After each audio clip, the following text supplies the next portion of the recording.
Muito boa noite. Estamos ao vivo pelo Facebook, na página da Câmara CSFS. É um prazer estar aqui hoje recebendo os doutores Marcelo Sacramone e doutora Adriana Bragueta. Hoje quem vai conduzir o debate é a doutora Marina Vidal. Agradeço em nome da Câmara CSFS ao professor Cláudio Fink, que está representando aqui a PUC São Paulo, por trazer um debate tão valioso. E também agradeço a BEAB por todo o apoio na pessoa da Camila Simão, que sempre tem nos ajudado. Por favor, professor. Obrigado, Lília, em nome da PUC. Agradeço mais uma vez ao professor Marcelo Sacramone por estar conosco aqui, certamente para brilhantar o evento. E, claro que, como a gente está falando em abrilhantar o evento, uma das principais figuras do mundo da arbitragem, aquela que a nossa lua, nossa luz mestra. Vai ser uma alegria poder contar de novo com a Adriana Sacramone e, com certeza, sobre as firmes mãos da Marina. Passo então a palavra, Marina. É um prazer tê-los aqui com a gente. Boa noite. Muito obrigada, Cláudio, também. Eu vou agradecer aqui ao pessoal da ABARV, ao Cláudio, a Alice, o pessoal da CFCS, e, claro, a Adriana e ao Marcelo por estarem aqui presentes hoje. Realmente é uma grande honra dividir essa mesa online com vocês, porque são pessoas que tiveram alguma participação muito importante na minha própria formação.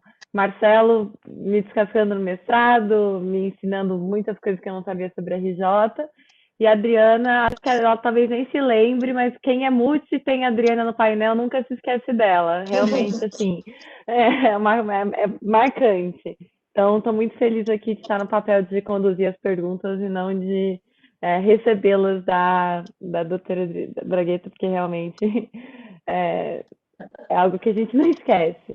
Não vai desforrar agora, hein, Marina? Não. Pode ficar tranquila.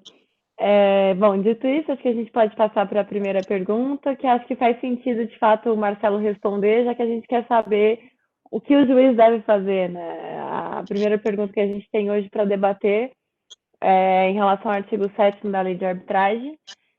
Quando uma ação é ajuizada e as partes discordam de absolutamente tudo, que, como a gente sabe, é a regra, o que você, Marcelo, acha que o juiz deve fazer e no que ele deve se pautar para decidir os aspectos do compromisso arbitral, uma vez que não tem certo ou errado? Primeiro, boa noite para todos. É um prazer participar do Obtalks e eu parabenizo todos os integrantes e participantes.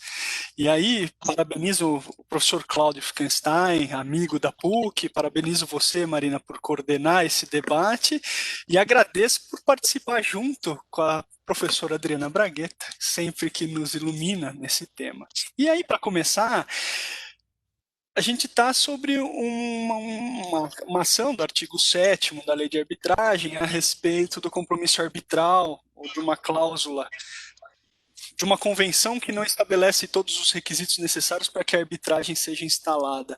E aí o que fazer? Bom, a gente precisa lembrar que, ao contrário da jurisdição estatal, a arbitragem traz como fundamento, principalmente aqui, o próprio cumprimento da vontade bilateral das partes, né, de se sujeitar a este procedimento. Então, portanto, a partir daquele momento, eu tenho já um fato negativo, que é este determinado conflito não vai poder ser resolvido pelo judiciário, então pelo Estado.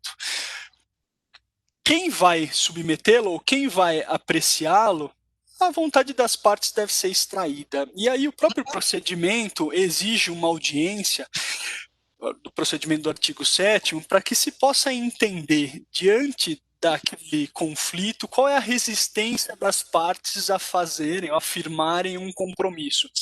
E aí o principal dos pontos que me parece, e eu concordo com você que não tem certo ou errado, né, e a sentença judicial aí nesse ponto vai suprir a manifestação de vontades das partes no compromisso, então ela vai tentar, de alguma forma, se aproximar do que a parte decidiria, né, ou manifestaria sua própria vontade, quais são as suas resistências para tentar superá-las caso não haja uma composição.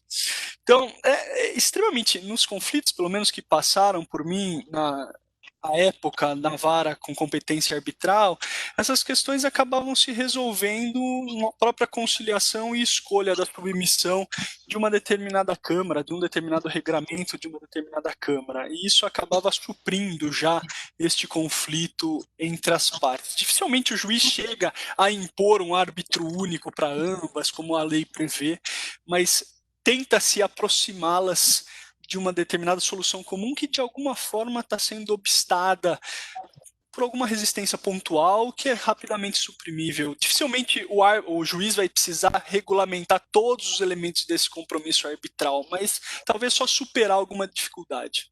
Acho que é mais por aí. Marina. Vou passar a palavra para a Adriana.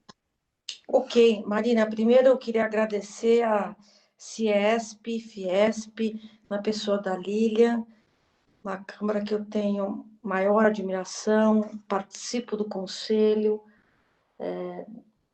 ressaltar o trabalho incrível que o ministro Sidney Sanches faz na sua presidência, e também a Lilian, e a nova administração, novo secretário, estão dando aí um show de bola de eficiência. Obrigada, Cláudio, um parceiro de longa data. É um prazer estar aqui sendo agora moderada por uma ex-MUTE e com um juiz, né? Eu acho que o tema principal é a interlocução com o judiciário. Eu agradeço imensamente mesmo a disponibilidade desses jovens e competentes juízes como o Sacramone de debater, primeiro ter um pouco a paciência e até o interesse de debater com a comunidade arbitral esses temas.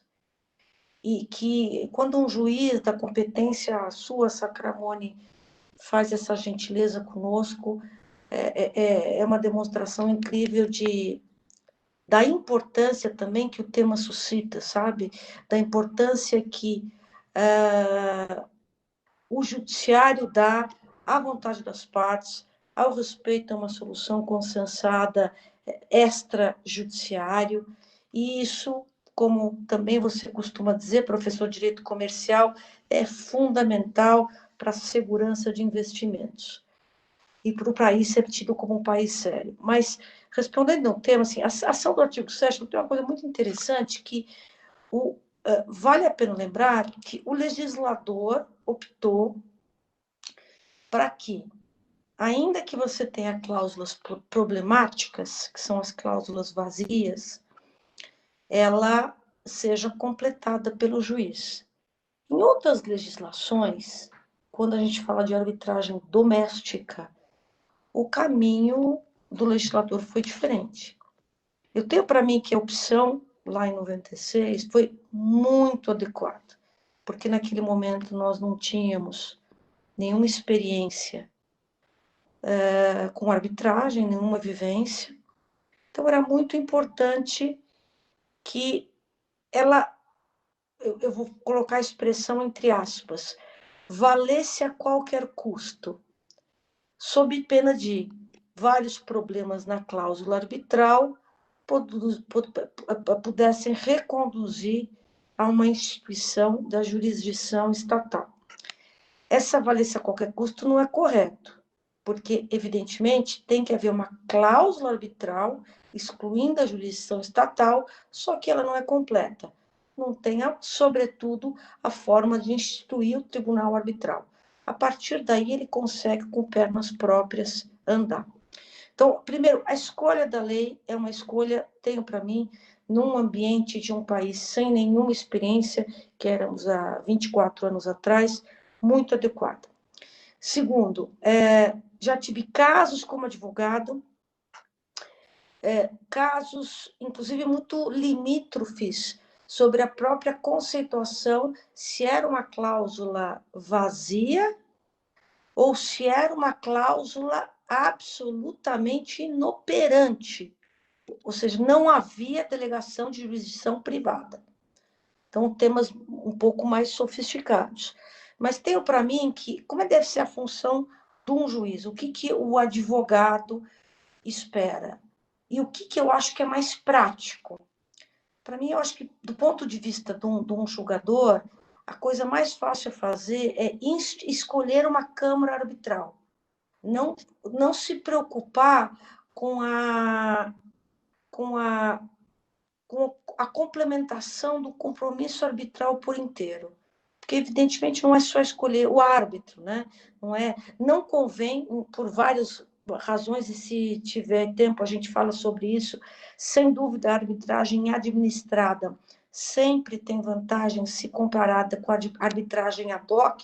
Portanto, em vez de um juiz quebrar a cabeça lá para criar um compromisso arbitral do zero, escolher árbitros, criar um regramento ad hoc, ou seja, para aquele caso específico, o que eu sugeriria, e que é comum, zero e vezeiro, eu já tive casos como esse, o juiz escolher o regulamento de uma câmara arbitral e, a partir daí, as partes vão seguir o regulamento. Ou seja, o complemento, a transformação da cláusula cheia, da cláusula vazia para a cláusula cheia, ela é muito simples. Basta fazer referência ao segmento das regras de uma determinada administração.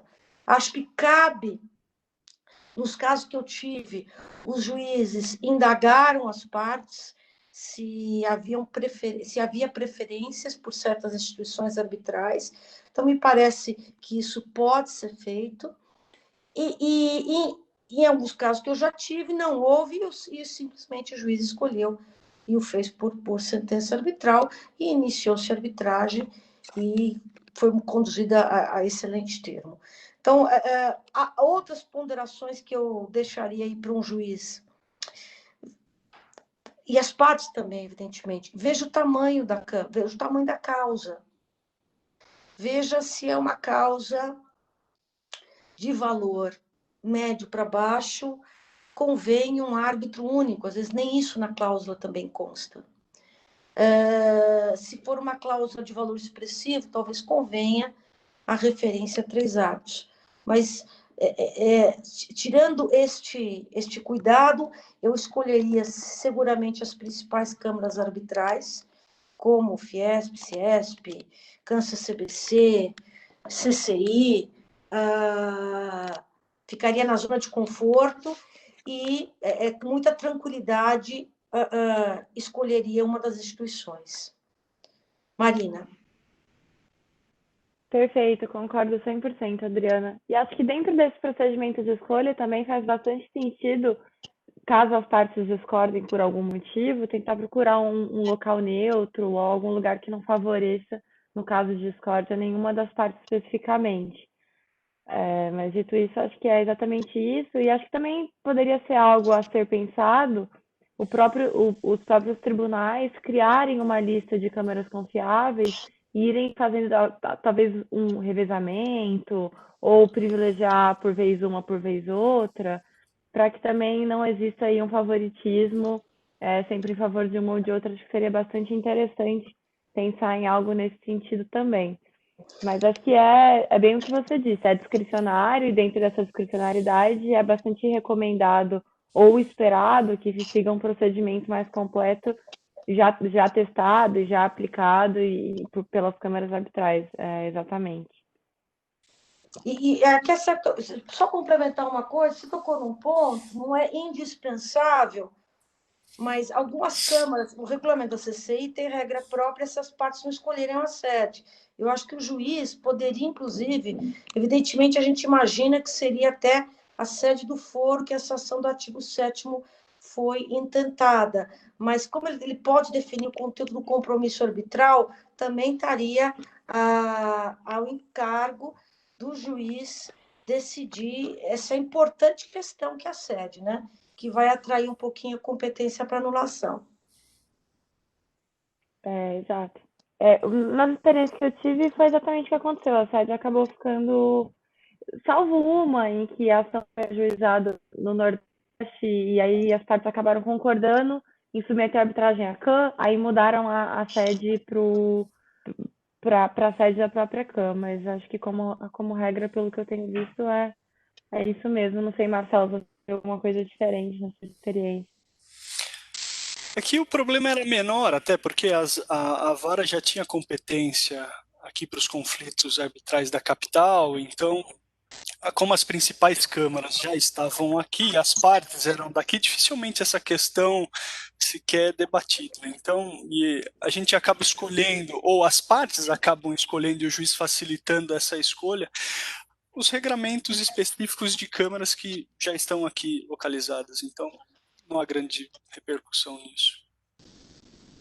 Só um complemento também, vejam que interessante que o compromisso a rigor, ele também contém a lei aplicável, né? E isso que eu acho, mas sobre esse ponto eu deixaria o juiz absolutamente confortável para não tocar nesse tema e deixar isso ao tribunal arbitral. Só esse complemento, Marina. A Marina tinha me perguntado, e eu acho que nem todo mundo ouviu, mas a Marina me perguntou a respeito de como se comportam, qual é o número desses procedimentos do artigo 7º, se eles estão crescendo ou não. Na verdade, quando foi medido em números as ações envolvendo procedimentos arbitrais, se verificou uma enorme quantidade de cautelares pré-arbitrais e ações anulatórias, né, de sentenças arbitrais. Então, a grande verdade é que do artigo 7º, o limite é quase desprezível. E a grande preocupação é que subiu muito o índice, ou a quantidade de ações anulatórias, o que significa que as partes estão tentando rediscutir no judiciário o mérito daquele procedimento arbitral, na grande maioria dos casos, e não simplesmente de uma eventual ilegalidade na formalidade ou alguma coisa do gênero. Então essa é a principal preocupação que temos hoje. O judiciário acabou virando uma segunda instância do procedimento arbitral, que é um problema. Eu admito que eu pensei muito em colocar uma pergunta sobre isso para o debate de hoje, mas eu achei que a gente acabaria caminhando mais para a falta de cooperação que às vezes acontece, que acaba prejudicando um pouco a utilização da arbitragem no Brasil.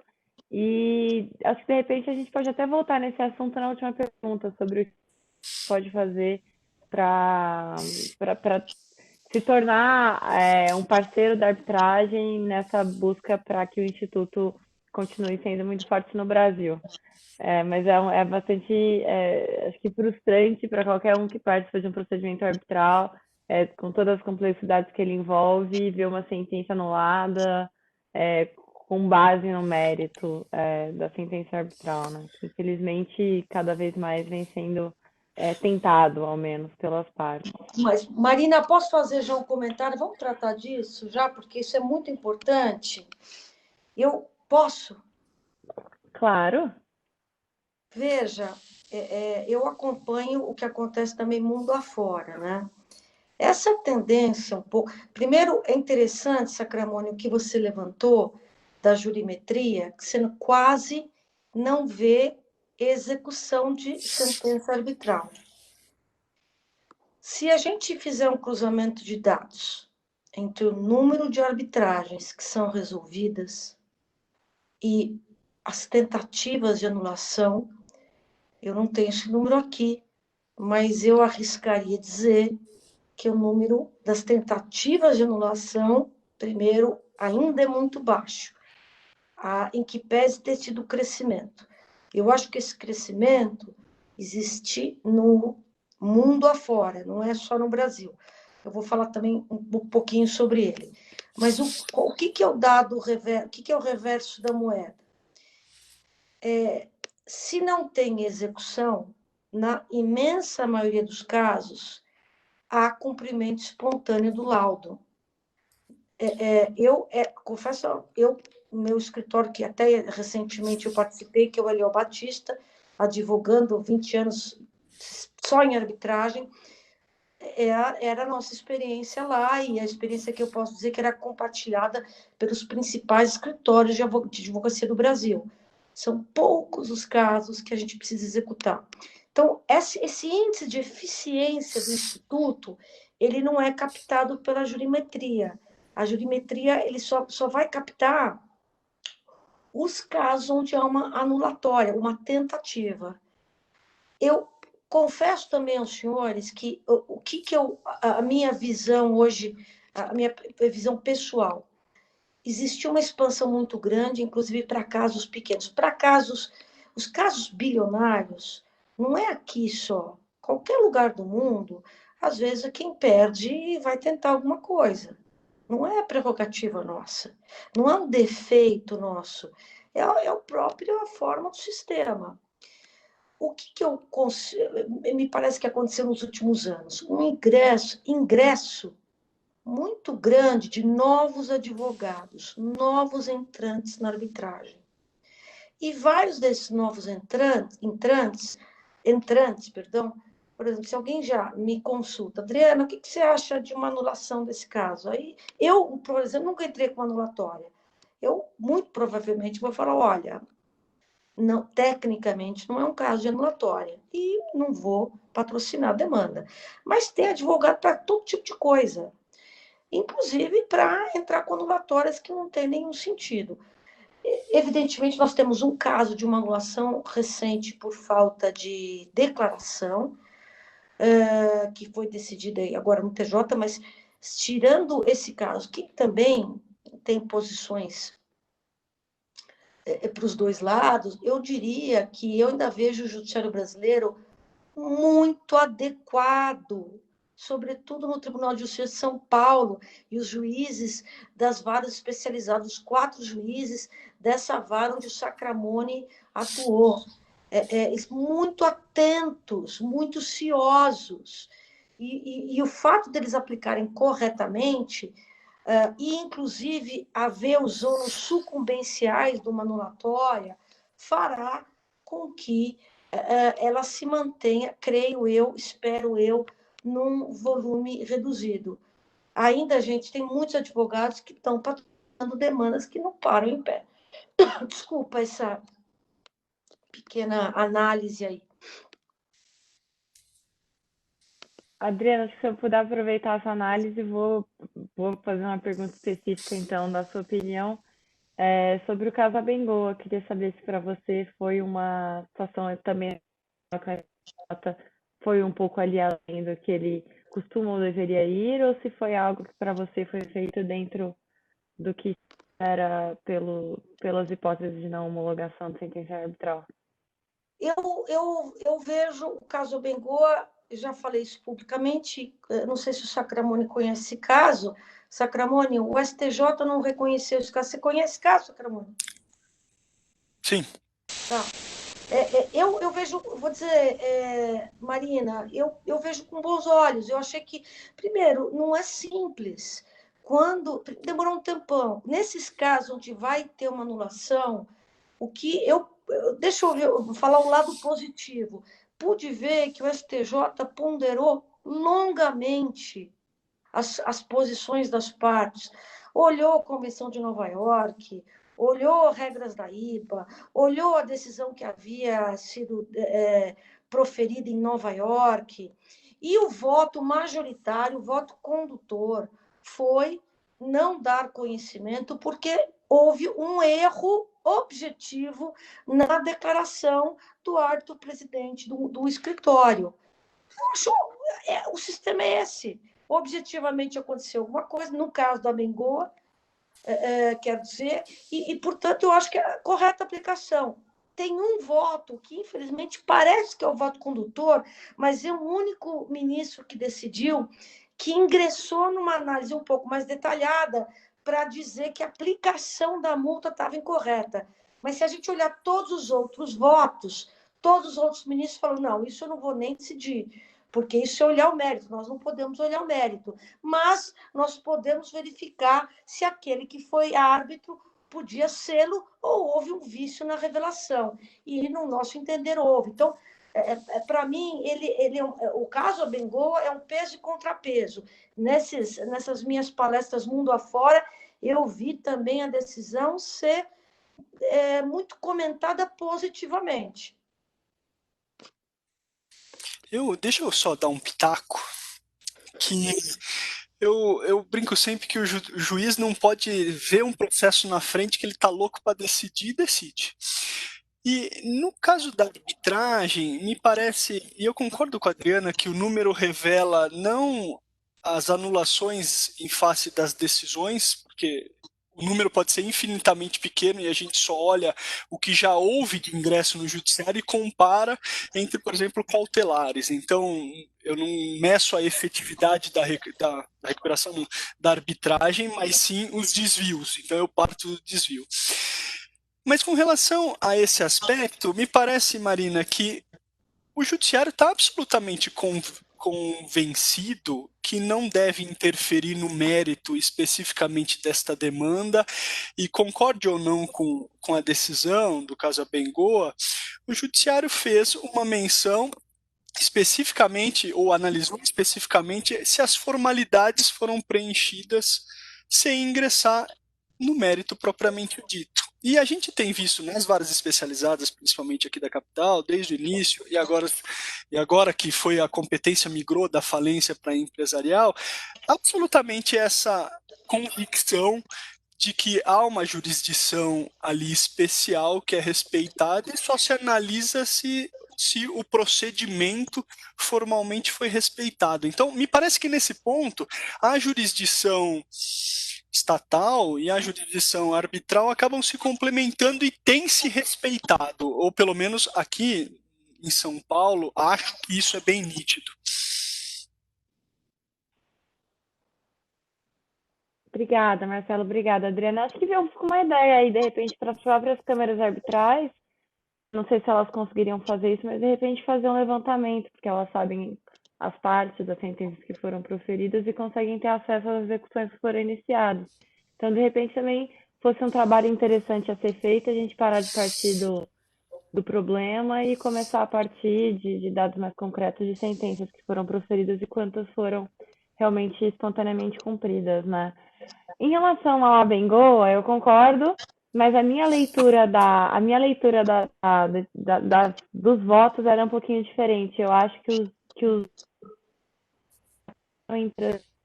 ali quando eles falam da aplicação do, acho que é 318, 319, que fala sobre perdas e danos, 389, desculpa, sobre perdas e danos, eu achei que eles entraram um pouquinho no mérito nesse aspecto. Não me lembro ao certo quais os votos. Pode ser que seja só um voto, mas eu lembro que eu li, não lembro de voto do relator, eu fiquei com uma impressão assim, falei, poxa, aqui ele nem precisava ter ido tão longe porque ele já anulou por outro motivo, não dá para entender por que ele está fazendo isso.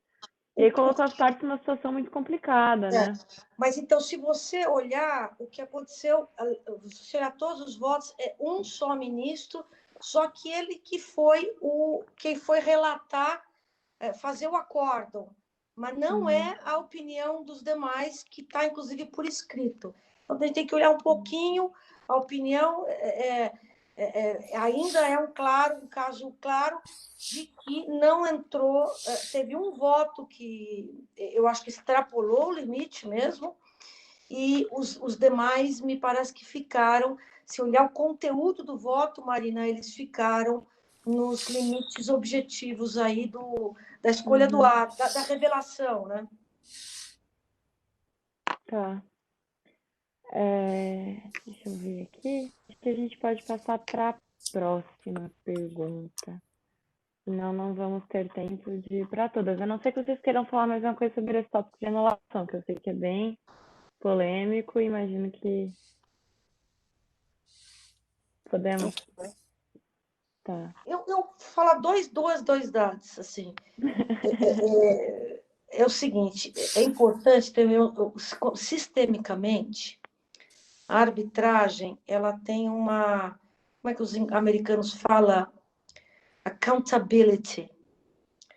A parte escolhe o árbitro. Esse direito, ele tem dupla implicação, sabe? Ele é uma grande vantagem para você poder escolher um especialista, mas é um ônus de escolher. Porque se você escolher, tem uma responsabilidade também da parte pela sentença arbitral. Foi ela que escolheu aquele decisor. Então, às vezes, as pessoas esquecem um pouco disso, né?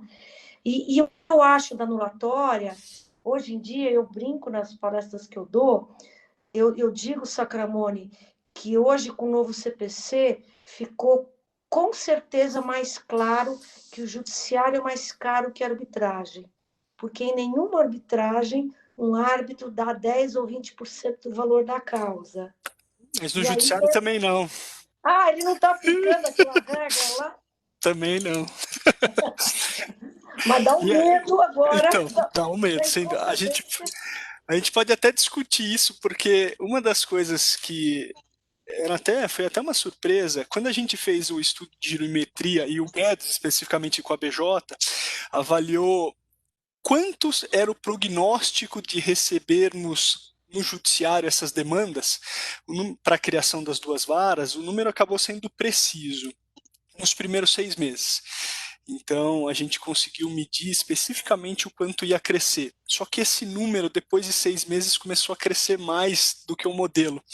E a questão que começou a ser ultra interessante para a discussão foi que as varas empresariais começaram a capturar processos arbitrais. Então, a parte deixava voluntariamente de se submeter à arbitragem para se submeter a uma competência especializada empresarial. E por quê? Primeiro dos motivos, a arbitragem já não é tão mais rápida assim do que um procedimento judicial. E a gente vê com as cautelares arbitrais, né, o pré-arbitrais, o quanto tempo demora para um painel ser instalado, que é uma exorbitância. Segundo, o preço. Enquanto o preço, e eu concordo com relação aos honorários, e entro aí logo em seguida, Adriana, mas o preço é muito diferente. E eu concordo que você está pagando por uma especialização.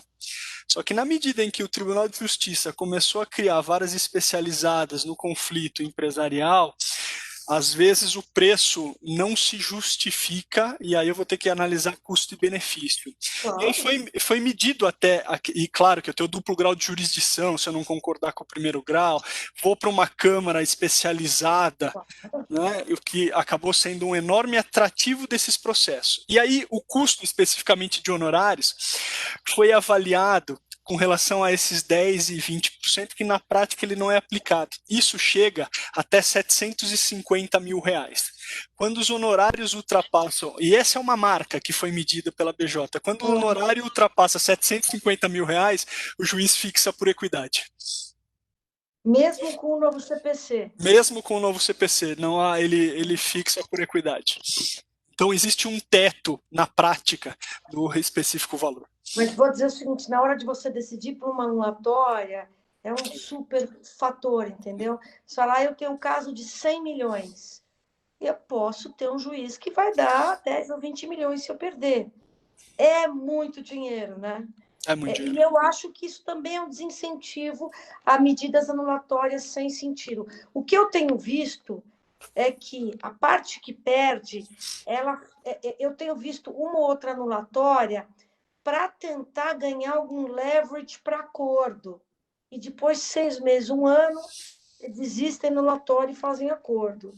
Eu vi algumas vezes isso. Chamou muita atenção. E aí todo mundo abre mão de honorários desses custos, né? Marina. Obrigada, pessoal. Vou passar para a próxima, então. Agora, tenho certeza, não querem falar mais nada. Tudo bem. Encerramos o tópico anulatório.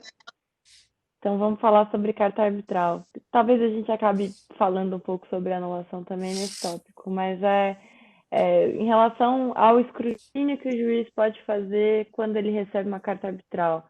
Eu queria saber, ouvir a opinião de vocês dois, talvez começando pelo Marcelo. Então, o grande ponto...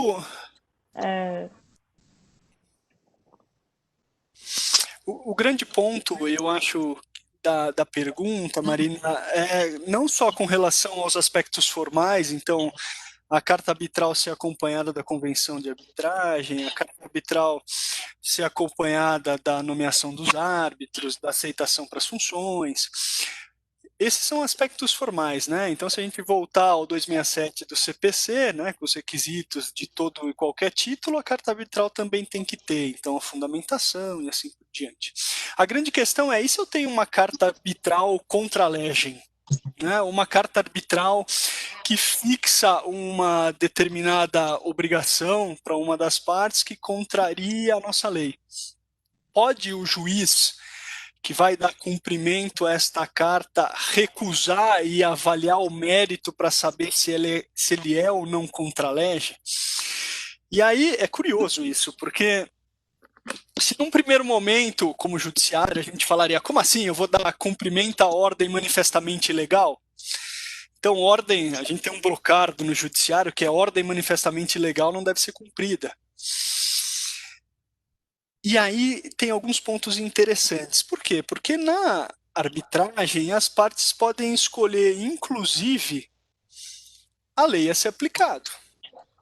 Uma lei que não necessariamente precisa ser a nossa. A gente pode fixar, inclusive, por equidade. E como eu posso determinar, portanto, o cumprimento de algo, eventualmente, que contrariaria esta convenção que foi feita e, eventualmente, as normas brasileiras. E aí a gente pode sair, nesse ponto específico, pelo artigo 32 da Lei de Arbitragem, a 9307, que fala que é nula a sentença arbitral quando ela extrapolar os limites da convenção de arbitragem. E, nesse ponto específico, quando a convenção de arbitragem tem que ser fixada, né, ela não pode violar nem os bons costumes, e aí o nacional, ou a ordem pública. Então eu posso ter uma carta arbitral, inclusive contra a legem, e me parece que desde que ela não fira os princípios da ordem pública. E aí eu gosto sempre, eu estava até comentando com a Adriana aqui antes disso, caso clássico, eu tenho uma arbitragem que versa sobre um crédito, portanto é arbitrável, de uma recuperando, ou de uma pessoa jurídica que está em recuperação, e aquele árbitro fixa não só o valor, nem só se deve, nem só o AN quanto o quantum de beato, mas ele vai além, e ele fixa inclusive a natureza do crédito. Então, por exemplo, ele fixa que a obrigação é extraconcursal, e aí, eventualmente, ele até permite compensação de crédito na arbitragem. Se o juízo que vai dar o cumprimento precisaria obrigatoriamente se curvar a esta carta arbitral. Precisaria? Parece-me que não.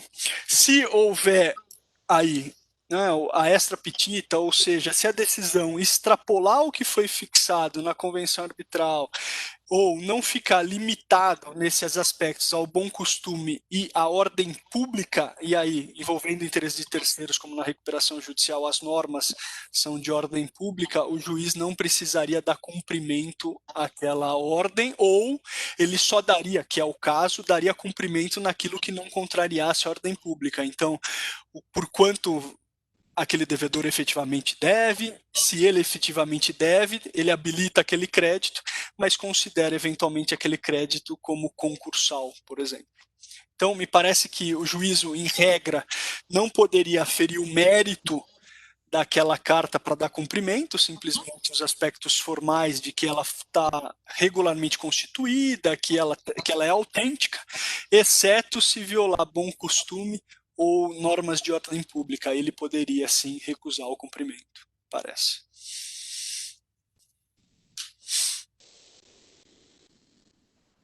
Marina, Ia passar a palavra. Não, eu estou de pleno acordo com o excelentíssimo senhor doutor Sacramone. Não, para dizer o seguinte, eu como comentei com ele, eu também... Veja, a arbitragem, gente, ela é uma coisa para ser super eficiente, ela não é um mecanismo para simulações, para utilizações indevidas, não é nada disso. Você escolher uma câmara séria, árbitros sérios, eles, inclusive, os juízes têm para mim que ficam felizes também quando veem coisas de qualidade em termos de decisão arbitral. Eu recentemente contei para o Sacramone num caso em que nós fomos, e essa era a discussão, eles queriam que a gente dissesse qual era o crédito e se o crédito estava sujeito à recuperação judicial ou não. E na nossa decisão, nós falamos assim, eu não tenho jurisdição para isso. Não, esse tema não é direito patrimonial disponível aqui. Veja bem também, o juízo recursal ou o juízo falimentar é uma execução coletiva. Nós já estamos na esfera de execução, né? E que a arbitragem é processo de conhecimento, né? Então, assim, é importante. O tema da falência e da recuperação já geram questões muito interessantes, mas me parece que, dentre elas, essa é um pouco mais simples de resolver. O árbitro vai decidir, houve descumprimento do contrato, condena o pagamento de tanto. Inclusive, é uma sentença condenatória, mas o outro vai pegar e executar individualmente. Ele vai lá e fala, olha, o meu crédito é tal, é quirografário, não é quirografário, isso o juiz vai decidir. Está dentro, está fora da recuperação. E só vai funcionar se continuar assim. O Brasil, em termos mundiais comparatistas, ele já, eu acho que está indo muito bem nesses temas de empresa que está ou em recuperação ou em falência. Não há necessidade da participação no Ministério Público, na arbitragem, tudo está funcionando, me parece, adequadamente. Com essas dificuldades aí no momento em que se tangencia, mas que tem que ser discutidas realmente, e eu quero crer que o árbitro tem que ficar muito atento para não ver, para perceber se não está sendo utilizado pelas partes para decidir uma coisa que a ele não compete. Realmente, eu fiz até uma pergunta para o Carmona no ano passado, no evento do SEBAR, que é exatamente como o árbitro deve se comportar quando ele acaba de ser indicado e as partes pedem para ele homologar uma sentença arbitral em relação à qual ele tem dúvidas quanto à rigidez do que está sendo homologado, porque a arbitragem poderia muito bem ser usada para que transferência patrimonial acontecesse quando ela não deveria acontecer, né? Acho que essa é uma dúvida, não sei se foge um pouco do tema hoje também, mas a gente discordou um pouquinho ali na hora. Ele acha que não cabe ao árbitro, tendo ou não qualquer tipo de confiança, cabe a ele simplesmente homologar.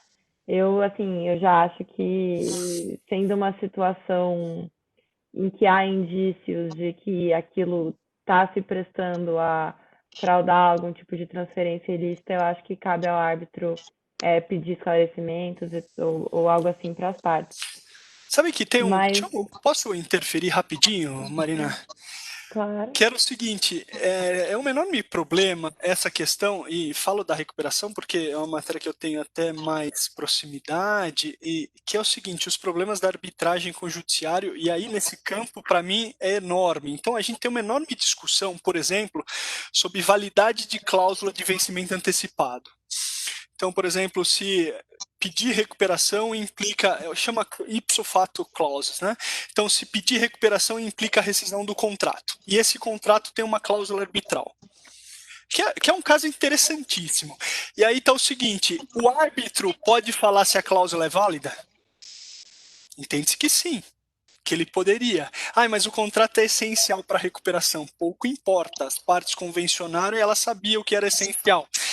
Beleza. E na ação anulatória, o juiz que discorda porque entende que a cláusula é ilegal por contrariar, portanto, as normas de ordem pública, afinal a recuperação é instituto de ordem pública, poderia anular a sentença arbitral porque ele não concorda? Então, tema incrível. Só tema que incrível. Acho que não. Isso, eu acho que não. Acho que não, porque precisa de um manifestamente, no meu entender, e isso não é manifesto. Primeiro, e será que isso é de fato ordem pública, Sacramone? Não, concordo com você. Que assim, E tem uma questão que internacionalmente a gente aí começa a ficar muito clara, que a gente vai começando a ter níveis de ordem pública, né? O nível local, que é um pouco mais abrangente da ordem pública. Se a ordem pública é um conceito uniforme de questões que são fundamentais a uma coletividade, quando você olha internacionalmente, ela fica ainda mais estrita. Então, eu acho um tema super bacana. Eu até recentemente, quando eu fui analisar a jurisprudência do TJ, você vai saber melhor que eu, havia metade. Não havia... Não é um tema, inclusive, pacificado, pelo menos o que eu levantei, que eu não sei se já está pacificado, mas eu disputaria um pouco se é um tema de ordem pública, que aí permitiria algum ingresso. Eu concordo. Acho que sem dúvida afeta terceiros, mas não sei se isso já caracterizaria a ordem pública, porque impediria a recuperação. Eu acho que é um passo além. Acho que não me parece, pelo menos, é direto, ou na pior das hipóteses, não é manifesto, o que já impediria que ele entrasse nessa discussão. E deveria daí se submeter à decisão arbitral. Desculpe, Então, Marina.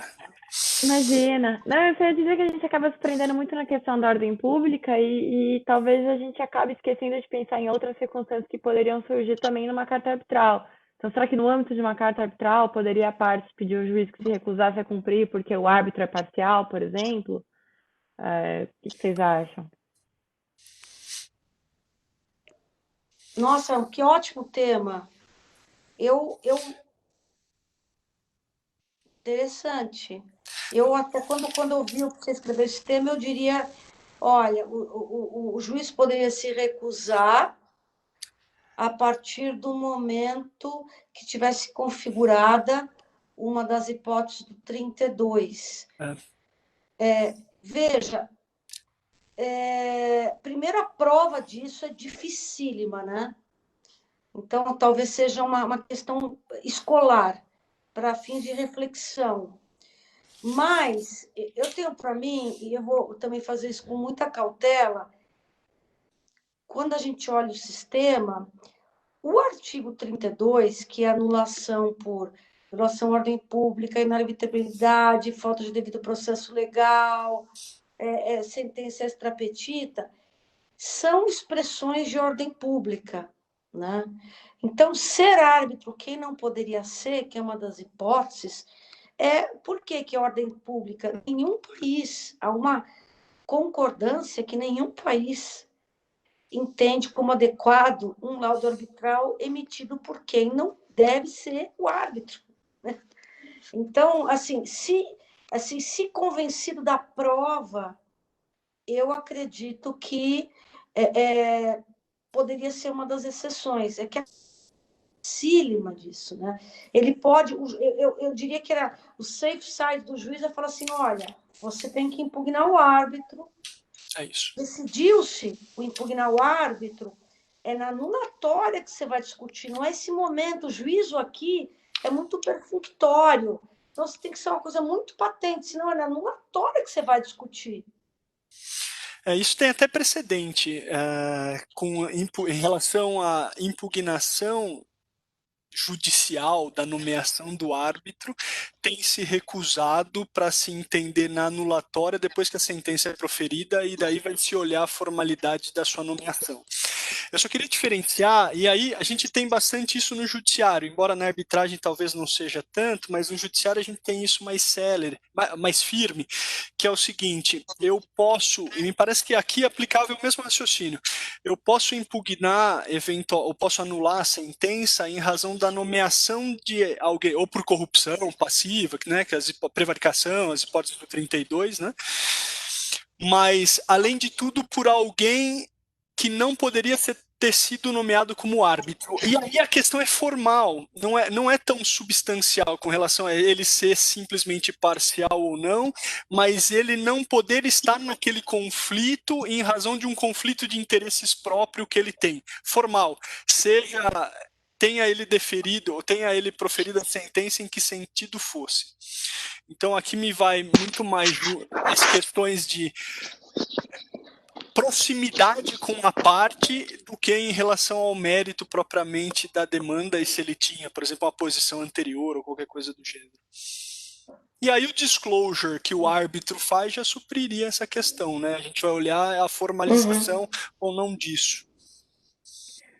Eu acho que é inevitável a gente falar um pouquinho do Abengoa também, né? Porque eu acho que o que é muito interessante nesse caso é que as cortes, no local em que era a sede, que era Nova York, decidiram exatamente que não havia uma imparcialidade subjetiva, porque o árbitro-presidente não sabia que o escritório dele estava recebendo valores de uma das partes na arbitragem. E aí, no judiciário brasileiro, o STJ aplicou um critério aí objetivo em relação aos valores que foram recebidos, e a prova acabou sendo muito mais fácil de ser feita, porque era uma prova objetiva de que o escritório recebeu aquele valor. Não entraram no mérito de se ele subjetivamente era imparcial ou não. Acho que seria bacana aqui, como está acabando, talvez ouvir a opinião de vocês sobre isso, ao invés de passar para a próxima pergunta, porque acho que realmente a gente, infelizmente, não vai ter tempo de tratar dela, que é bastante interessante também. Acho que com relação à questão subjetiva, eu tenho que se levar em consideração que o árbitro em questão é um super advogado conhecido em Nova York, sabe? E certamente isso respeitadíssimo. Certamente quero crer que do ponto de vista individual, parece que fez uma defesa muito boa da sua posição. Falou, olha, um cara que todo mundo tem uma imensa credibilidade, isso pode ter impactado o judiciário de Nova York para usar o critério subjetivo. Outras decisões de outros distritos foram pelo critério objetivo, que a simples falta de revelação gerava a anulação. Eu acho que não é a simples falta, tem que se olhar o critério, o impacto no caso específico. E aqui não é propriamente a parte, né? Eles advogavam para o governo e a parte privada que estava com um projeto com o governo que fazia os pagamentos, que era uma das partes da arbitragem. Então, tem muitas nuances. Mas eu acho que, na verdade, só para terminar, a solução do judiciário americano é que está errada. São soluções possíveis e bem embasadas. Agora, eu acho que é importante, no caso Abengoa, ele manda um recado, sobretudo para os escritórios gigantes. Você é um escritório gigante, quer ser árbitro, você tem que ter um sistema de conflict check adequado. Então, não seja árbitro. Né? É um pouco também, talvez, dentro desse diálogo, que o tema é esse, é muito importante que a comunidade arbitral ouça o que o judiciário, primeiro que ele conheça, como de fato no Brasil já conhece os grandes players, mas que a gente também ouça como os juízes entendam a leitura desses critérios, porque são eles, no final, que vão fazer o controle dessas questões formais de manutenção ou não da atividade de árbitro. Então, o debate amplo sobre isso me parece muito importante. Sacramone. Eu acho perfeito. Eu acho que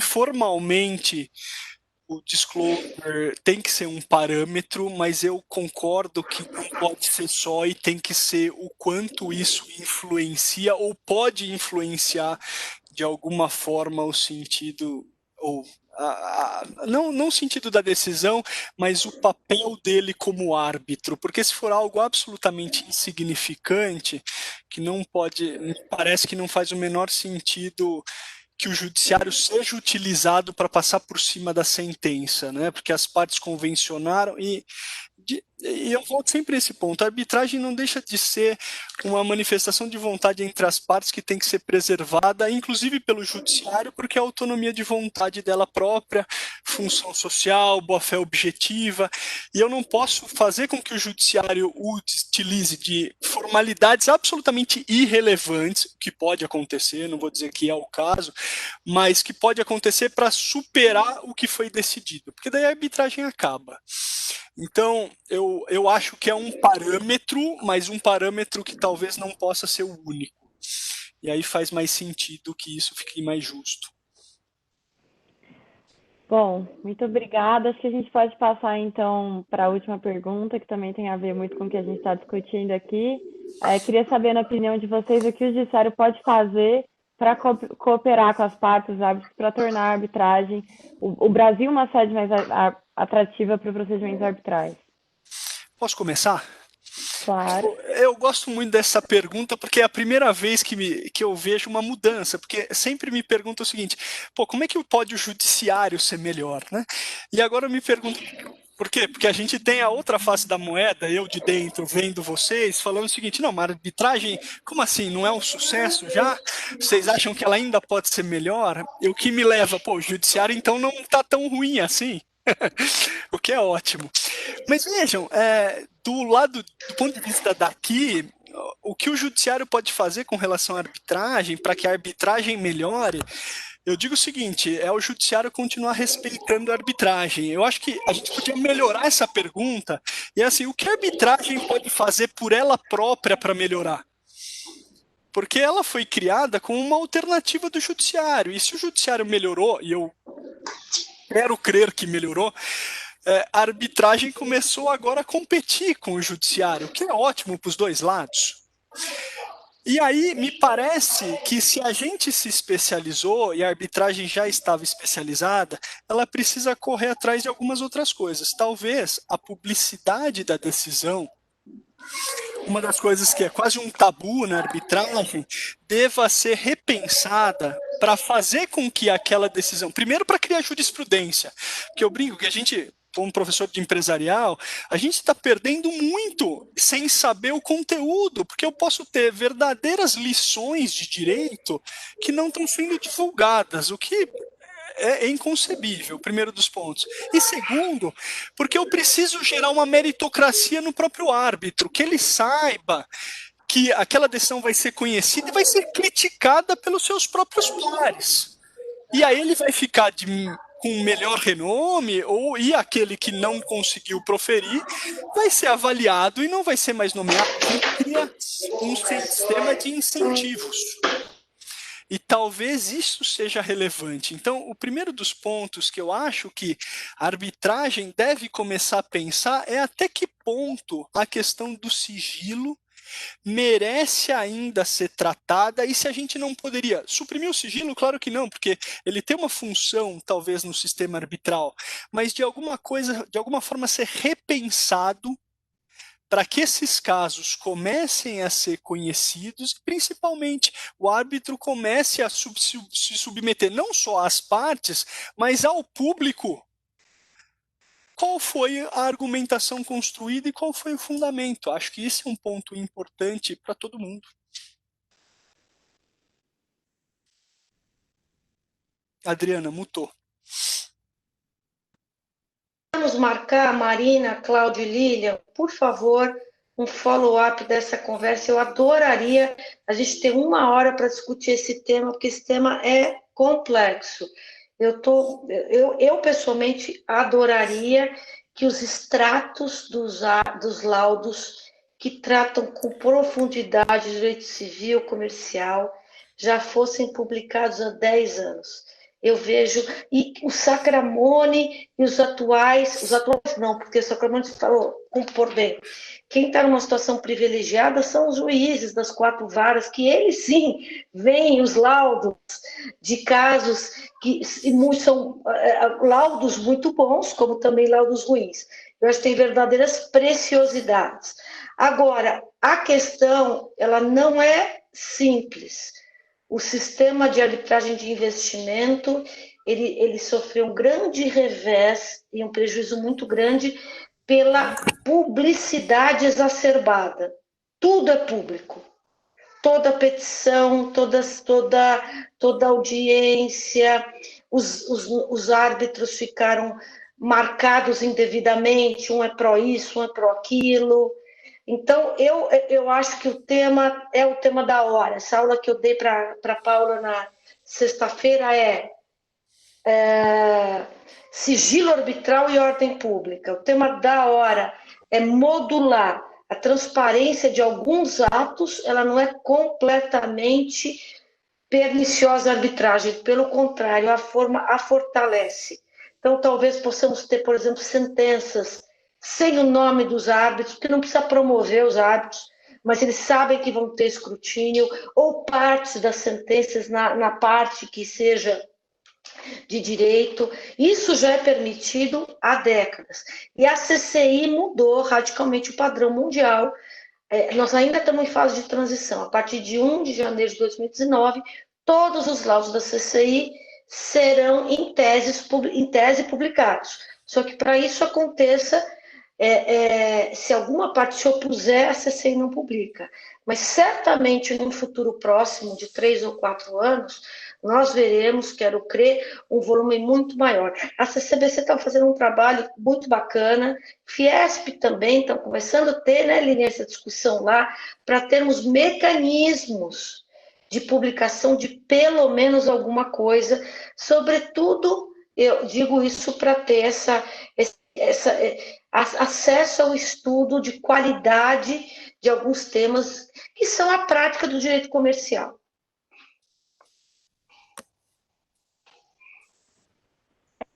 Ela também está publicando, né? Publica no final do ano. Eu não lembro se eles publicassem uma emenda, mas eu sei que publicaram também. Ainda emenda.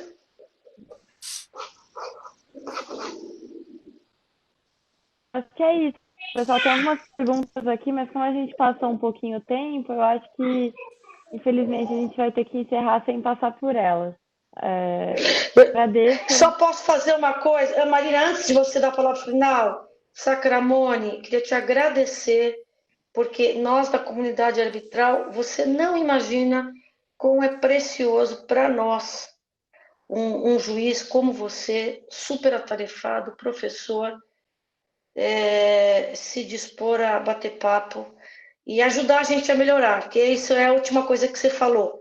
Nós estamos tentando melhorar o tempo todo também.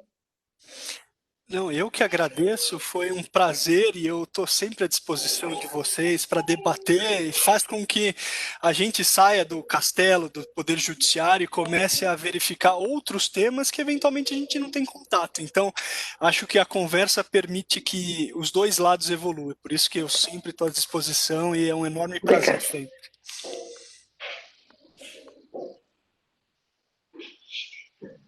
Muito obrigada, professor. Muito obrigada, doutora Adriana. Que foi uma conversa realmente muito boa. A gente conseguiu passar aqui por vários pontos. Sempre dá uma vontade de falar um pouquinho mais sobre cada ponto, porque são coisas muito polêmicas, mas acho que a conversa foi de fato bastante produtiva.